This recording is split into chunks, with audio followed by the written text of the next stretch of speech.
Hey, what is up YouTube? Gue Brody Balo dan dalam video kali ini kita bakal membahas apakah otot akan menyusut karena sekarang kita semua lagi stay at home. Dengan adanya pandemi coronavirus ini, banyak orang jadi tidak bisa pergi latihan ke gym. Terus banyak clients tuh mulai nanyain gue, "Bro, gue udah seminggu nggak latihan nih.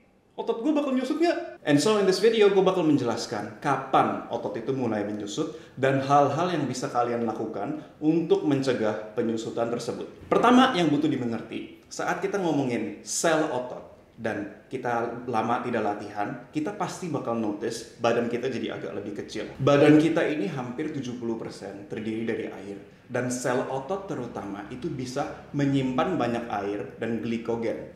Glikogen adalah karbohidrat yang kita makan dari nasi putih, bakmi, bihun, whatever, dicerna jadi glukosa, lalu disimpan di dalam sel otot sebagai glikogen. Glikogen ini digunakan sebagai sumber energi saat sel otot tersebut berkontraksi. Sel otot juga menyimpan air. Dan studi ini menunjukkan bahwa setiap 100 gram berat sel otot itu bisa menyimpan 16 gram glikogen dan air. Artinya apa? Let's say ada orang yang beratnya 75 kg dan dari 75 kg itu 45 kg adalah murni massa otot. Mengingat hitungan yang tadi, yang memiliki sel otot 45 kg murni itu bisa menahan 7,2 kg berat air dan berat glikogen. Dan ini bukan berat otot, ini bukan berat lemak juga. Ini alasannya kenapa atlet-atlet level elite, kalau misalnya mereka tanding pada kelas berat tertentu dengan bantuan nutritionist yang pinter, mereka bisa menurunkan beratnya dengan drastis dengan manipulasi berat glikogen dan air. Dan kebetulan saja kalau misalnya kita lagi latihan fisik, sel otot itu bakal lebih banyak menyerap air dan glikogen. Jadi kadang-kadang kalian mulai notice, misalnya lagi mulai latihan, mulai makan diet lebih sehat, tapi kok beratnya malah naik sedikit. Most likely penyebabnya adalah glikogen dan air. Sebaliknya, kalau misalnya kita berhenti latihan, berat akan turun. Tapi jangan khawatir karena biasanya beratnya itu turun bukan karena otot kalian menyusut. Beratnya turun karena glikogen dan airnya berkurang.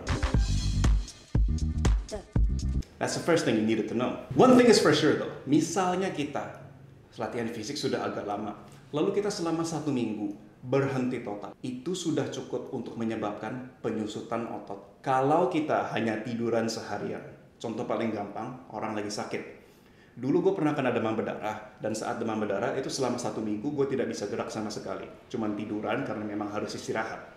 Saat mulai balik lagi ke gym, gue jadi jauh lebih lemah dan beratnya turun bisa sekitar 3-5 kg in just 1 week. Kalau misalnya lagi sakit sih, ya of course kita memang harus istirahat, jangan gerak dulu, energinya dipakai untuk melawan penyakit itu. But misalnya kondisi sekarang, work from home, tidak bisa latihan, otot tidak akan menyusut hanya dalam 1 minggu kalau kita masih melakukan aktivitas sehari-hari. Hal kecil seperti misalnya cuma jalan kaki, melakukan kegiatan-kegiatan di sekitar rumah, beres-beres, bersih-bersih, masak, itu kan masih gerak, masih menggunakan otot-otot yang di dalam tubuh. That is enough to hold your muscle for just 1 week. But studies show that kalau misalnya kita berhenti latihan fisik, tapi masih bergerak-bergerak, dalam waktu 2-3 minggu, itu kekuatan dan otot akan mulai menurun. Pertama kita bahas kekuatan dulu. Studi ini melihat 2 grup pemula. Pemula ini diberikan latihan fisik dan mereka mengukur gerakan bench press. Dan yang mereka temukan adalah grup yang latihan terus-menerus dibanding grup yang latihan terus-menerus lalu break selama 3 minggu. Saat dibandingkan, kekuatannya masih kurang lebih sama.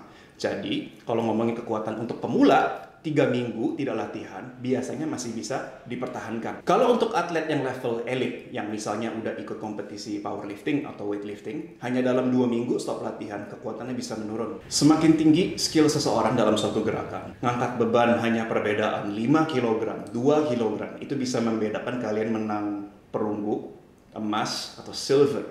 So in that level, butuh diingat bahwa gerakan-gerakan fisik itu bukan cuma siapa yang ototnya lebih gede. Ada faktor CNS atau Central Nervous System dilatih, harus terus dilatih. Sama aja dengan main gitar, main sepeda, memang harus terus dilatih apalagi kalau sudah level elite. But on the other hand, kalau misalnya kita sudah lama tidak naik sepeda, terus balik naik sepeda, bukan berarti kita bakal lupa total cara naiknya kan, karena kita sudah belajar. So strength akan bisa dipertahankan sampai 3 minggu untuk pemula, dan untuk level elite mungkin sekitar 2 minggu. Bro, kalau ukuran otot gimana? Trennya kurang lebih sama. Untuk beginners, yang sudah latihan, lalu berhenti latihan, mereka bisa menahan ukuran ototnya selama 3 atau 4 minggu tidak latihan. Kalau ini elit, yang udah lebih serius, lebih lama latihan, lebih dari 3 tahun mungkin, misalnya 3 minggu tidak latihan, itu sudah bisa menyebabkan penurunan lean body mass. Kalau kita ngomongin penurunan ukuran otot, bukan penurunan strength, agak lebih susah untuk dibahas. Alasannya simple, karena glikogen dan air tadi. Kalau kita lagi latihan dari nol dan kita ingin membuat sel otot yang baru, itu memang jauh lebih sulit. Dalam prosesnya, sel-sel otot akan membuat myonuklia yang baru, ukurannya jadi tambah besar juga. Kalau misalnya kita berhenti latihan, there is theories that say myonuklia baru yang sudah dibuat itu tetap ada. Ukurannya mengecil di sekitarnya, the muscle fibers, tapi myonuklianya masih ada. In other words, muscle memory. Jadi, misalnya kita sudah lama fitness selama 3 tahun, berusaha membentuk otot, lalu mesti berhenti latihan. Jangan mikir kalau kalian bakal kesusahan gain back that muscle. Karena akan tetap jauh lebih gampang gain back the muscle dibanding bikin mulai dari nol seperti dulu. Oke bro, tapi kalau misalnya kita mau mempertahankan gimana? Misalnya gue udah lebih dari 2 minggu, 3 minggu gitu. Misalnya ingin mempertahankan sel otot.